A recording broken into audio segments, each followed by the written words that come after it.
Hey guys, and welcome back to How Logical.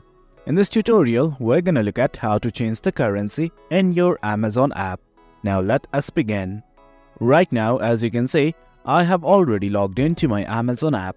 In case you have not, do log in right now. It is quite easy.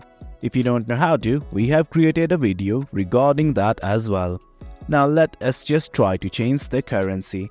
Initially, what you guys have to do is simply go to your profile. The button's at the bottom of the screen and it's right next to cart. Well, once you're in this section, you can see your orders, buy again, your list and everything. But right now, we just want to change the language. At the top right, you will see a button like this that's gonna show your country flag along with the language. Simply click on it. Then from here, you will be redirected to this page. And right here, you can see something like currency. Simply click on it. And from here, you can select other currencies as well. Well guys, that is it. That's how we change the currency in your Amazon app. It is quite easy. Hope you guys found this video informative, and for more content like this, do remember to hit like, share and subscribe. Your support fuels us.